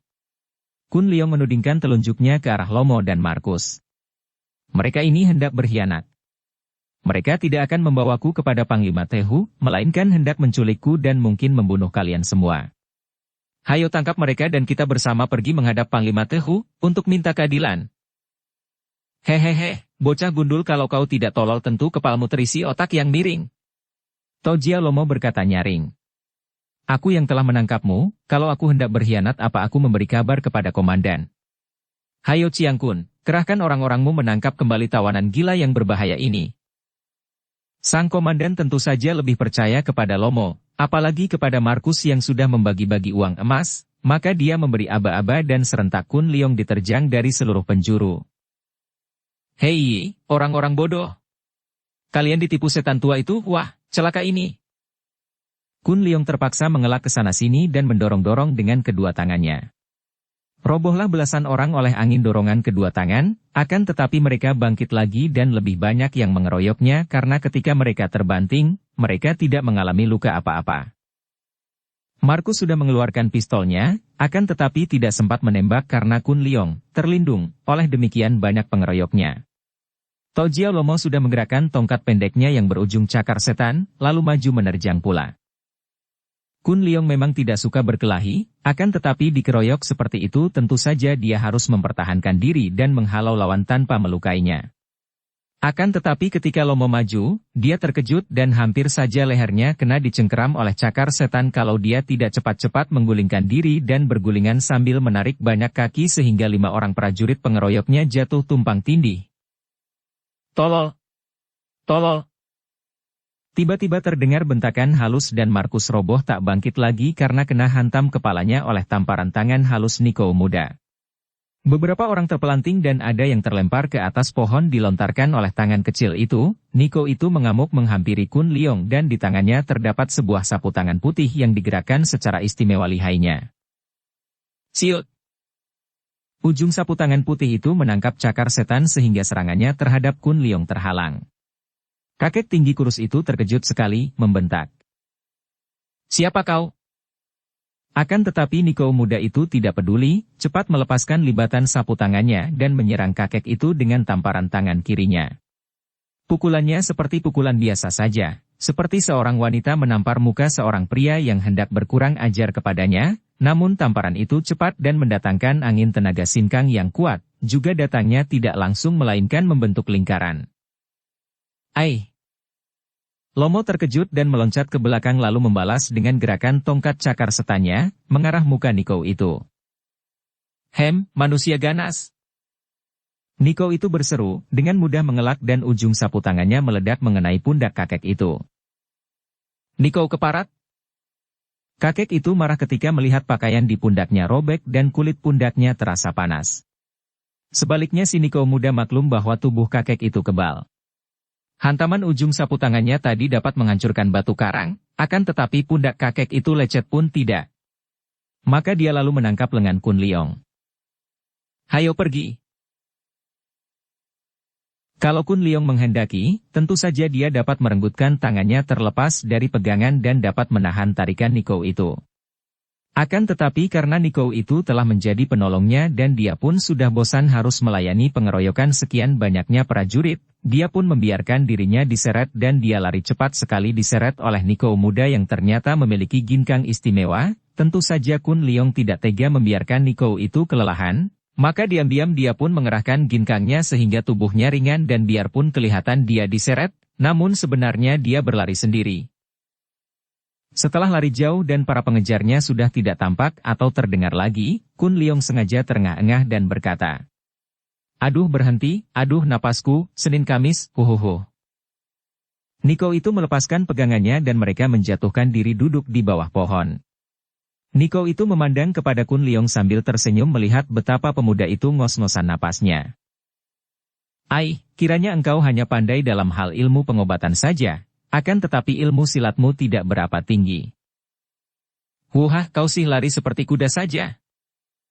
Nico itu cemberut dan heranlah Kun Leong. Mana ada orang cemberut kok malah makin manis? Kau samakan aku dengan kuda. Ibarat kuda, engkau tentulah kuda ajaib yang disebut Han Hiat Poma, kuda ajaib berkeringat darah, yang kabarnya sehari dapat lari 1000 li. Tidak sudi. Biarpun disamakan dengan kuda dewa sekalipun aku tidak sudi. Kuda nasibnya hanya ditunggangi orang. Aku bukan kuda. Kun Leong bengong, tidak hanya terheran-heran melihat sikap wanita, watak wanita yang selalu berbeda dan dianggapnya edan-edanan dan kekanak-kanakan ini, akan tetapi juga heran karena setelah marah malah lebih manis daripada ketika cemberut tadi. Agaknya dalam setiap gerak-geriknya, Nico muda jelita ini memiliki daya tarik yang berbeda, yang satu lebih menarik dan manis daripada yang lain. Sabar, sabar, aku hanya mengatakan larimu seperti kuda saking cepatnya. Itu pun menghina namanya. Hohoho. Bukankah kuda itu paling cepat larinya? Bukan menghina melainkan memuji. Siapa bilang? Larinya kuda saja berapa cepatnya sih? Aku sanggup berlari lebih cepat dari kuda. Wah, kalau begitu engkau tentu seorang bidadari dari kahyangan, bukan seorang manusia. Ngawur, aku hanya seorang Nico. Nico palsu. Nico benar-benar, tetapi Nico terpaksa, hatiku bukan Nico akan tetapi terpaksa aku menjadi Nico, dan tiba-tiba Nico itu menangis sesenggukan. Ai! Nona yang baik, kau maafkan aku, Kun Leong berlutut di depan Nico itu. Dukung channel Novel Silat dengan subscribe, follow, like, komen dan share. Hei, apa kau gila? Apa yang kau lakukan ini? Niko itu lupa kesedihannya dan membentak menegur Kun Leong yang sudah duduk kembali. Kau kira engkau menangis karena kata-kataku yang tidak sopan atau yang menyinggung? Tidak sama sekali. Aku hanya ingat akan nasibku. Sudahlah, tak perlu bicara tentang diriku. Aku seperti pernah mendengar suaramu, bukan menjadi kebiasaanku melupakan suara yang amat merdu dan halus. Selama hidupku tentu akan teringat, akan tetapi entah di mana karena kita tidak pernah saling bertemu. Mungkin dalam mimpi aku mendengar suaramu. Bodoh, biarpun dalam mimpi, mana bisa mendengar suara orang yang belum dijumpainya. Engkau memang pernah mendengar suaraku. Benar-benarkah? Di mana? Kapan? Ketika engkau mengobati seorang Niko di dalam Joli yang terluka, anunya. Agaknya Niko muda itu tidak sampai hatinya untuk menyebut sebuah pinggulnya yang terluka dahulu itu. Menceritakannya kembali saja membuat dia teringat dan seolah-olah dia merasakan kembali betapa jari tangan pemuda ini telah menyentuh kulit pinggulnya, membuat bulu tengkuknya berdiri. Apa? Kun Leong bengong memandang wajah Niko itu dan aneh. Yang tampak olehnya adalah sebukit pinggul berkulit putih kuning halus dan yang terluka oleh jarum merah. Pinggul, dia mau bicara akan tetapi karena matanya membayangkan pinggul otomatis dari mulutnya keluar kata-kata itu membuat si Niko muda makin merah mukanya. Maaf, kenapa mulut ini? Aku sekarang ingat. Pantas saja aku mengenal suaramu. Jadi engkaukah Niko yang terluka oleh jarum merah itu? Siapakah engkau dan mengapa pula engkau sampai bisa terluka oleh Ouyang Bo? Kini Niko itu memandang wajah Kun Leong dengan penuh keheranan. Kau mengenal senjata rahasia Ouyang Bo? Kun Leong mengusap-usap kepalanya. Karena jarumnya itulah maka kepalaku sekarang menjadi gundul pelontos seperti ini. Tentu saja aku pernah berjumpa dengan Ouyang Bo dan bapaknya Bantok Choaong Ouyang Kok. Niko muda itu bergidik, ngeri mendengar nama-nama itu. Anaknya jahat, ayahnya lebih kejam dan lihai luar biasa. Yap Kun Leong, aku telah mendengar namamu disebut banyak orang karena urusan bokor emas, dan memang engkau orang luar biasa sekali. Semua tokoh Kangou memperebutkan bokor, engkau yang sama sekali tidak tahu apa-apa malah yang menemukan bokor itu.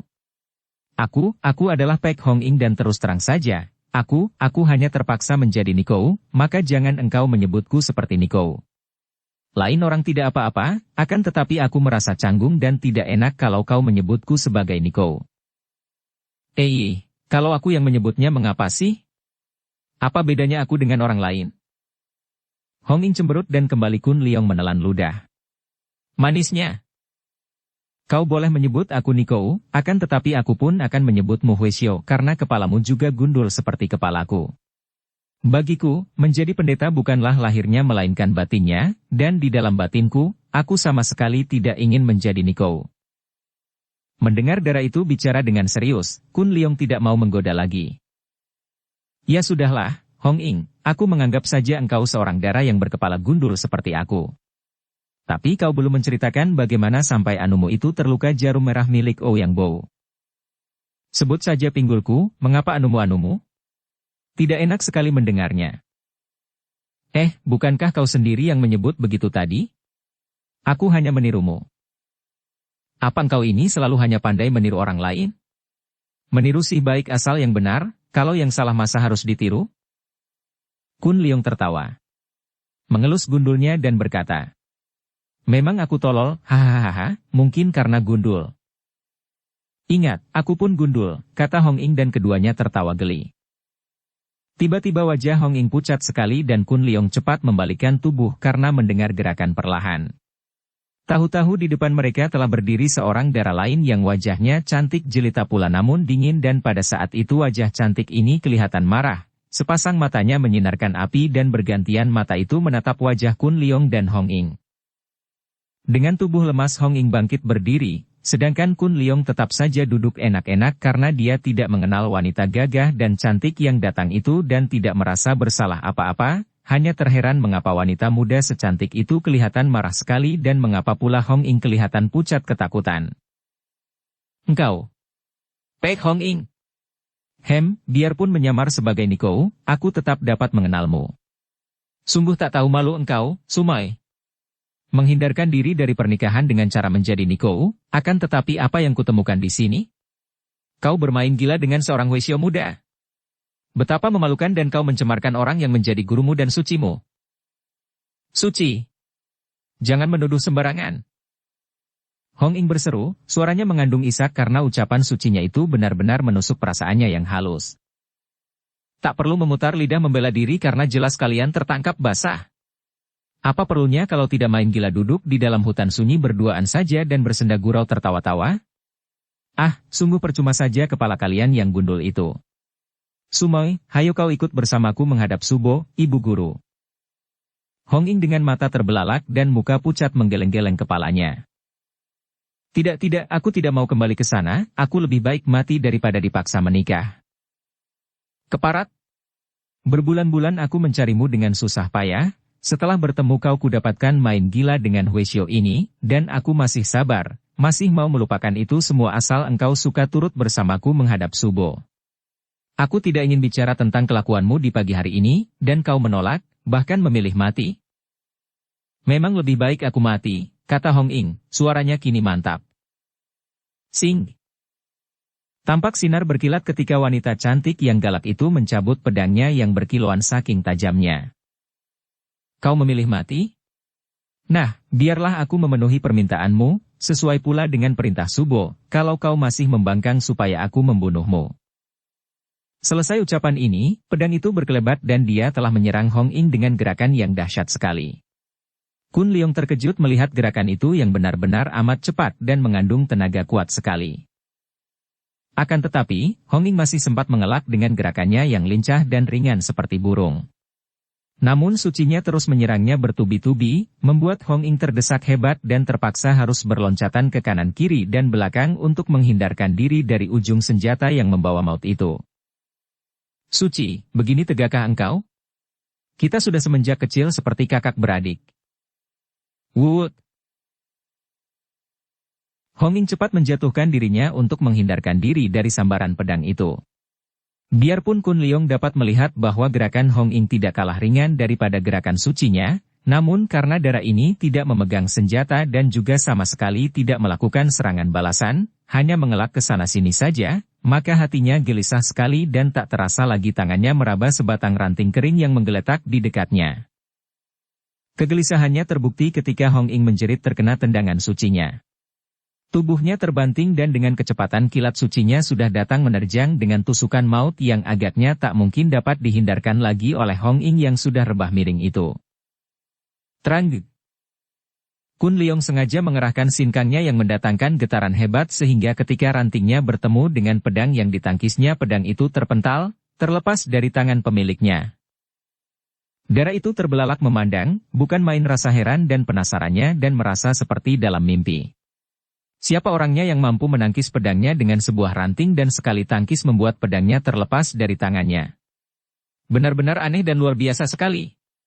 Ataukah dia yang lengah dan tidak memegang pedangnya erat-erat karena sudah memastikannya bahwa Sumoynya tentu tewas di tangannya? Kun Leong tidak mempedulikannya lagi. Dia membuang ranting itu dan menghampiri Hong Ing yang masih rebah. Hong Ing, kau terluka? Hong Ing bangkit duduk dan menggeleng kepala. Tidak apa-apa, Kun Leong, biarkanlah aku. Hei, hati-hati. Namun terlambat. Huitu, pisau terbang, yang disambitkan oleh sucinya itu hebat sekali meluncur dengan kecepatan melebihi anak panah menuju ke sasarannya, yaitu punggung Kun Leong. Pemuda ini sama sekali tidak menyangka bahwa ada darah demikian cantiknya akan sudi menyerang orang dengan menggelap, maka seruan Hong Ing itu terlambat. Pula, kalau dia mengelak, bukankah Hong Ing yang terancam oleh senjata rahasia itu? Dia lalu mengerahkan sinkangnya dan Huitu itu menancap di punggungnya, tidak terus, melainkan menancap paling banyak sepanjang jari telunjuk dan menempel di situ. Darah muncrat dan Hong Ing menjerit. Kun Leong.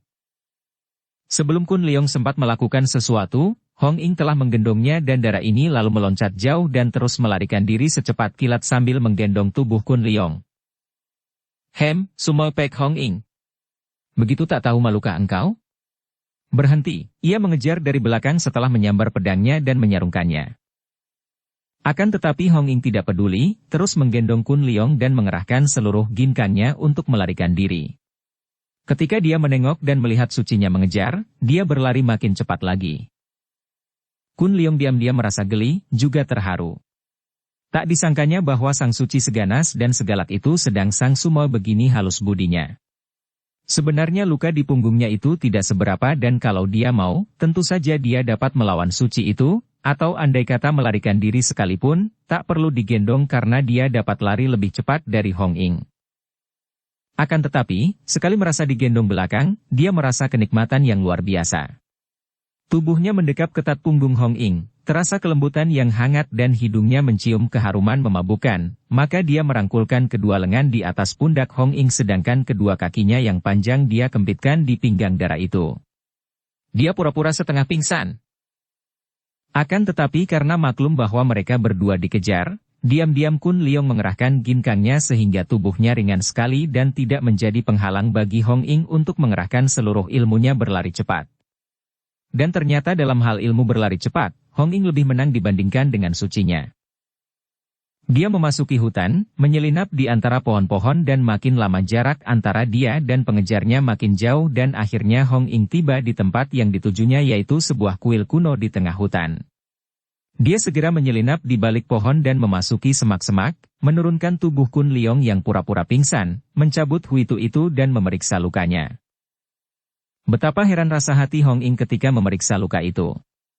Ketika mencabut huitu tadi, dia pun sudah heran melihat huitu yang panjang itu hanya masuk sedikit saja, padahal ia tahu benar bahwa sucinya adalah seorang ahli penyambit pisau terbang yang amat lihai dan yang telah mewarisi kepandaian guru mereka sepenuhnya. Tidak saja huitu itu amat cepat jika dilontarkan sucinya, juga pasti mengenai sasarannya dan biasanya tentu akan menancap sampai ke gagangnya. Akan tetapi dia tidak memusingkan hal itu, merasa bersyukur dan selagi dia hendak mengambil obat dari dalam saku jubahnya, tiba-tiba dia merangkul Kun Leong dan mendekap mulut pemuda itu dengan tangannya, khawatir kalau pemuda itu setelah siuman mengeluarkan suara. Matanya memandang ke depan di mana terdapat sebuah lorong kecil dan di atas lorong ini tampak 7 orang Niko berjalan beriringan sambil membaca doa. Kun Leong melirik dan melihat pula iring-iringan itu. Dia senang sekali didekap dan kepalanya berbantal lengan halus itu, apalagi mulutnya didekap. Dengan halus dia memegang lengan yang mendekap mulutnya dan menariknya sehingga mulutnya tidak tertutup lagi. Dia mengeluarkan rintihan perlahan, pura-pura merasa kesakitan hebat. Pest! Dalam kekhawatirannya akan terlihat oleh para saudaranya dari kuil itu, tanpa disadarinya lagi Hong Ing mendekap kepala Kun Leong ke dadanya dan kebetulan sekali Kun Leong miringkan mukanya sehingga kini mukanya terdekap ke dada. Kun Leong meram-melek dan dia sekali ini benar-benar hampir pingsan ketika merasa betapa hidung dan pipinya merapat pada dada yang membusung itu dan tercium olehnya keharuman yang aneh. Aduh, mau rasanya aku selamanya begini, pikirnya dan tak terasa lagi mulutnya tersenyum penuh kesenangan hati. Setelah rombongan Nikou yang berdoa itu lewat dan sudah jauh, barulah Hong Ing bernapas lega dan ketika dia menunduk, matanya terbelalak melihat betapa tanpa disadarinya dia mendekap muka Kun Leong ke dadanya. Hampir dia menjerit dan dia cepat melepaskan kepala itu sehingga kepala gundul itu jatuh ke tanah mengeluarkan suara berdebuk. Aduh! Kun Leong mengeluh. Kusangka kau masih pingsan. Aku tidak pernah pingsan. Kalau begitu, mengapa kau diam saja? Habis disuruh apa? Kau aneh dan kadang-kadang timbul sangkaanku bahwa kau seorang yang kurang ajar. Nah, miringlah, biar kuobati lukamu. Kun Leong tidak bicara lagi, takut kalau benar-benar dia dibenci karena dianggap kurang ajar, maka dia miring dan membiarkan lukanya diobati oleh Hong Ing. Sekali ini Kun Leong merasakan sesuatu yang aneh di hatinya. Dia merasa amat kasihan kepada darah ini dan sama sekali tidak ada niat di hatinya untuk menggoda, sungguh pun kehadiran dan kecantikan darah ini jauh lebih hebat pengaruhnya terhadap dirinya dibandingkan dengan gadis-gadis cantik lain yang pernah dijumpainya dan digodanya. Setelah selesai mengobati luka di punggung Kun Leong, Hong Ing berkata, Aku girang sekali dapat membalas kebaikanmu dahulu ketika mengobati aku dengan sekarang merawat lukamu, Kun Leong. Sekarang, harap kau suka cepat pergi sebelum Suci datang lagi dan sebelum para Nikou di Kuan Imbio tahu bahwa kau berada di sini. Kun Leong sudah duduk. Mereka duduk berhadapan dan Kun Leong menggeleng kepalanya. Nanti dulu, Hong Ing. Sudah terlalu banyak kita mengalami bahaya bersama, dan sudah terlalu banyak aku berhutang budi kepadamu. Aku ingin sekali mengenalmu lebih dekat dan lebih baik lagi. Sudikah kau menceritakan kepadaku semua hal ihwalmu, barangkali saja aku dapat membantumu, baik dengan nasihat maupun dengan perbuatan? Hong Ing meragu, sejenak mereka berpandangan. Kemudian Hong Ing menghela napas dan berkata, baiklah. Kita memang masih harus bersembunyi sampai keadaan aman benar. Mulailah darah cantik jelita dan terpaksa menjadi Niko ini menceritakan riwayatnya kepada Kun Leong dengan suara bisik-bisik dan yang didengarkan penuh perhatian oleh Kun Leong. Pek Hong Ing yang pada waktu itu baru berusia 17 tahun adalah murid tersayang dari seorang pertapa wanita di pegunungan Gobisan yang berjuluk Gobi Sinkou, wanita sakti dari Gobi. Nenek sakti ini hanya mempunyai 2 orang murid. Yang pertama adalah Lau Kim In, yaitu darah jelita galak yang menyerang Hong Ing itu. Hong Ing adalah seorang anak yatim piatu, demikian pula sucinya, Kim In. Semenjak berusia 5 tahun, dia telah digembleng bersama sucinya oleh Gobi Sinkou, dan kedua orang anak perempuan yang sama-sama yatim piatu ini hidup seperti kakak beradik. Kim In lebih tua 3 tahun dari Hong Ing, dan sekarang telah berusia 20 tahun. Sukar dikatakan siapa di antara 2 orang darah ini yang lebih berhasil mewarisi ilmu kepandaian Gobi Sinkou. Kim In kelihatan lihai sekali dengan ilmu pedangnya dan terutama sekali senjata rahasia Huitu, pisau terbang, yang membuat darah ini sukar dicari tandingannya. Sedangkan Hong Ing telah mewarisi ilmu cambuk dari gurunya yang dapat dia mainkan hanya dengan sehelai sapu tangan sutera. Di samping ini, juga dalam hal ilmu meringankan tubuh, ginkang, si sumo ini agaknya jauh melampaui sucinya. Ketika Kim In berusia 18 tahun, oleh gurunya yang terkenal galak dan berhati baja itu ditunangkan dengan seorang pemuda yang tampan dan gagah.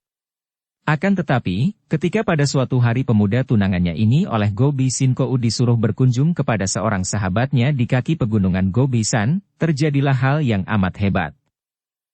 Sahabat dari Gobi Sinkou itu adalah seorang tokoh yang amat sakti, terkenal sekali namun seperti juga Gobi Sinkou, tidak pernah turun gunung. Julukannya adalah Tian Ong Lomo, iblis tua Raja Langit, dan sudah lama menjadi sahabat baik Gobi Sinkou karena memang masih ada pertalian perguruan di antara mereka. Ketika pemuda tunangan Kim In itu tiba di tempat pertapaan Tian Ong Lomo dia diterima baik, suratnya dari Gobi Sinkou juga diterima dan karena hari sudah malam, pemuda itu disuruh bermalam di pondok si kakek pertapa. Dan di malam hari itulah terjadinya malapetaka. Kakek Tian Ong Lomo di samping kesaktiannya juga terkenal sebagai seorang kakek yang tak pernah hidup sendiri, selalu tentu ditemani seorang istri yang cantik dan muda dan yang hampir setiap tahun berganti orang.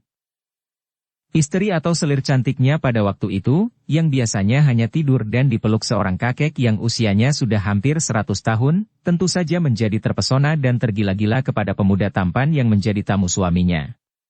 Hal yang lumrah pun terjadilah. Si pemuda tidak kuat menahan bujuk rayu si cantik jelita dan terjadilah perjinahan di antara mereka. Dan celakanya, mereka tertangkap basah oleh Tian Ong Lomo sendiri. Kedua orang kekasih itu dibunuh oleh Tian Ong Lomo dan kepala mereka dikirimnya kepada Gobi Sinkou yang dapat mengerti apa yang telah terjadi, maka karena kesalahan berada di pihak calon mantunya itu, Gobi Sinkou juga tidak bisa berbuat apa-apa kecuali minta maaf. Dapat dibayangkan betapa hancur hati Lau Kim In melihat peristiwa ini. Bukan hanya hancur karena ia urung menikah, namun terutama sekali hancur karena sakit hati mendengar betapa tunangannya itu berzina dengan istri kakek Tian Ong Lomo. Dengan demikian baginya dianggap bahwa dia dihina dan diremehkan oleh tunangannya, dan mulai saat itu tumbuhlah bibit kebencian yang amat mendalam di hatinya terhadap kaum pria. Semenjak itu, dia bersumpah di depan gurunya untuk tidak menikah dan gurunya pun tidak dapat berbuat apa-apa karena maklum apa yang diderita oleh murid pertama ini. Kim In dan sumoinya yang ketika itu baru berusia 15 tahun, makin giat berlatih silat sampai 2 tahun lamanya. Dan pada suatu hari, pagi-pagi sekali, kurang lebih 3 bulan yang lalu, malapetaka menimpa diriku, kata Hong Ing menyambung ceritanya yang didengarkan penuh perhatian oleh Kun Leong. Cerita tentang suci Dara ini memang menarik namun dia tidak begitu mempedulikan, akan tetapi kini setelah Hong Ing mulai menceritakan riwayatnya sendiri, dia benar-benar menaruh perhatian sehingga pandang matanya seakan-akan tergantung kepada bibir yang merah kecil mungil itu. Hong Ing melanjutkan ceritanya. Pada pagi hari itu, dia seorang diri seperti biasa berjalan-jalan di dalam hutan di lereng puncak Gobisan. Semenjak kecilnya, tidak seperti sucinya, Dara ini memang suka sekali akan keindahan alam, suka menyendiri di dalam hutan-hutan besar. Apalagi di waktu pagi hari ketika matahari baru saja muncul menyinarkan cahaya keemasan dan burung-burung berkicau menyambut datangnya sinar surya yang cemerlang indah itu, butir-butiran embun menghias setiap ujung daun dan membuat rumput dan kembang berseri-seri penuh kesegaran. Kalau sudah berjalan seorang diri di dalam hutan seperti itu, Hong Ing merasa hidup di dunia lain, dunia yang tidak ada lagi kesunyian baginya karena semua di sekelilingnya seperti telah menjadi satu dengan dirinya, membuat dia tidak lagi kehilangan orang tuanya yang telah tiada. Ketika pagi hari itu dia dengan wajahnya yang cantik segar kemerahan berseri-seri, seperti peri jelita penjaga hutan itu sendiri, berlari-larian kecil mengejutkan burung-burung dan kelinci-kelinci, membuatnya tertawa terkekeh karena tiba-tiba dia dikejutkan oleh suara auman keras dan suara jerit orang minta tolong. Cepat laksana seekor kijang meloncat, Hong Ing melarikan diri menuju ke arah suara itu dan apa yang dilihatnya membuat dia terkejut sekali. Seekor harimau yang sebesar anak kerbau telah merobohkan seekor kuda dan penunggang kuda itu, seorang laki-laki berpakaian indah, ikut pula roboh dengan sebelah kaki tertindih tubuh kudanya. Kini harimau itu siap untuk menerkam orang laki-laki itu yang tadi menjerit minta tolong. Dengan 3 loncatan saja Hong Ing telah tiba di tempat itu, berdiri di antara laki-laki dengan harimau. Binatang ini menggereng, memperlihatkan taringnya, dan matanya seolah-olah hendak menyihir Hong Ing. Di dalam hatinya, Dara itu merasa gentar juga karena selamanya belum pernah dia melawan harimau. Akan tetapi karena maklum bahwa kalau dia tidak turun tangan tentu laki-laki itu akan menjadi korban harimau, dia sudah siap dan meloloskan sapu tangan yang biasanya diselipkan di antara kancing bajunya. Dengan gerakan hati-hati Hong Ing memutar-mutar sapu tangannya sehingga ujungnya menjadi sebuah cambuk, matanya tak pernah berkedip menentang pandang mata harimau itu. Adapun laki-laki yang masih rebah itu hampir tidak percaya akan pandangan matanya sendiri, bahkan dia kini berhasil menarik kakinya dari tubuh kudanya yang sekarat, lalu berkata, "Awas Nona. Harap lekas menyingkir." Ucapan ini memperkuat keputusan Hong Ing untuk menolong laki-laki itu. Seorang yang terancam bahaya maut seperti laki-laki itu akan tetapi masih ingat untuk mengkhawatirkan keselamatan orang lain, tentulah seorang yang baik budi dan patut ditolong. Akan tetapi ucapan laki-laki itu seolah-olah menjadi aba-aba bagi sang harimau yang sudah menggereng keras dan meloncat tinggi menubruk ke arah Hong Ing dengan mulut terbuka lebar dan kedua kaki depan siap mencakar dan merobek-robek kulit daging lunak halus dari Dara itu. Celaka! Laki-laki itu berseru dan kini dia sudah mencabut pedangnya, akan tetapi baru saja melangkah setindak, dia hampir jatuh karena ternyata kakinya yang terhimpit kuda tadi terkilir. Akan tetapi, laki-laki itu terbelalak dan memandang dengan mata penuh kagum melihat betapa dengan ringan dan cepat Dara itu sudah meloncat ke kiri dan ketika tubuh harimau besar itu lewat, dia melihat Dara itu mengebutkan sehelai sapu tangan sutera putih yang mengeluarkan bunyi meledak nyaring dan harimau itu terjungkal dan menggereng-gereng, akan tetapi matanya tinggal yang sebelah kiri saja karena mata kanannya sudah hancur dan bercucuran darah. Karena nyeri dan marah, harimau itu mengaum dan sekali lagi meloncat dengan dahsyat sekali menubruk si Dara muda dan sekarang laki-laki itu lebih bengong lagi melihat betapa Dara itu pun meloncat menyambut terkaman si harimau, sapu tangannya kembali meledak, kakinya di udara menendang dan tubuh harimau itu terlempar sampai 3 meter, jatuh terbanting dan mata kirinya juga sudah hancur. Harimau itu menggereng-gereng, lalu seperti gila menubruk sana-sini, lari sana-sini akhirnya kepalanya menumbuk sebuah batu karang besar, pecah dan roboh berkelojotan, kemudian tak bergerak lagi. Laki-laki itu sejenak tak dapat berkata-kata, memandang ke arah bangkai harimau, kemudian menghampiri Hong Ing yang menyeka keringatnya dengan sapu tangannya. Betapapun juga, tadi dia harus mengerahkan seluruh tenaga dan kegesitannya untuk mengalahkan binatang yang kuat dan galak itu. Laki-laki itu seperti merasa berada dalam mimpi. Hampir dia tidak dapat percaya, apalagi setelah kini berhadapan dekat dengan Dara itu.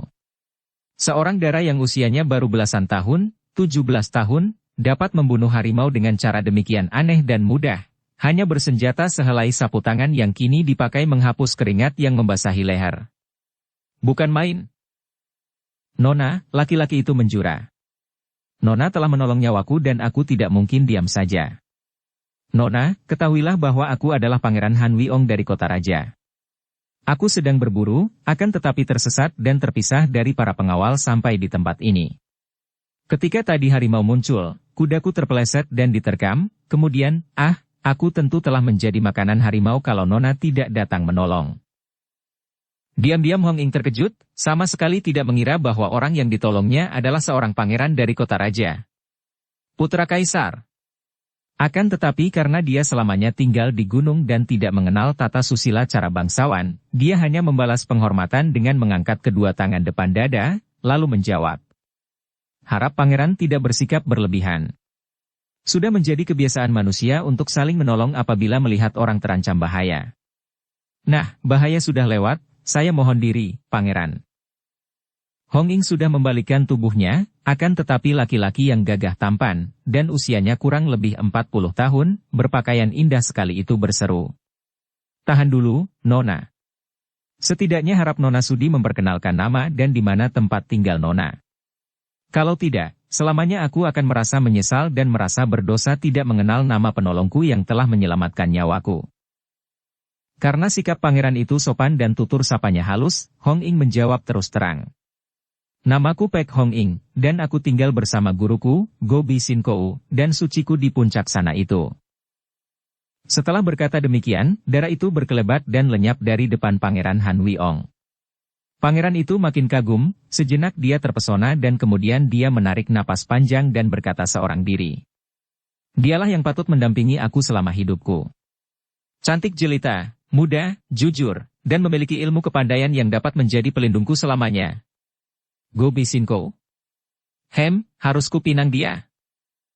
Demikianlah, pada keesokan harinya, pangeran itu telah bersama dengan rombongan pasukan pengawalnya mendatangi pondok Go Bi Sin Kou dan dengan jujur dan langsung karena dia pun terkenal jujur dan terang-terangan, mengajukan pinangan kepada Hong Ing untuk dijadikan istrinya. Hendaknya Sin Kou yakin bahwa saya ingin mengambil Nona Pek Hong Ing sebagai istri sah, bukan sebagai selir dan pernikahan antara kami akan dirayakan besar-besaran di istanaku. Andai kata kelak saya mempunyai keberuntungan menjadi kaisar, dia pasti menjadi permaisuriku. Tentu saja hati nenek itu menjadi bangga bukan main. Serta-merta dia menerima pinangan itu, karena bukankah dia yang berhak penuh atas diri murid-muridnya. Hong Ing sudah yatim piatu dan sejak kecil dididiknya, maka dengan berani dia menerima pinangan, bahkan menerima tanda ikatan jodoh berupa pedang bergagang mutiara dan emas dan menerima ketentuan bahwa sebulan lagi sang pangeran akan mengirim pasukan menjemput istrinya. Bersambung ke bab 19. Dukung kami dengan subscribe, follow, like, komen dan share. Terima kasih.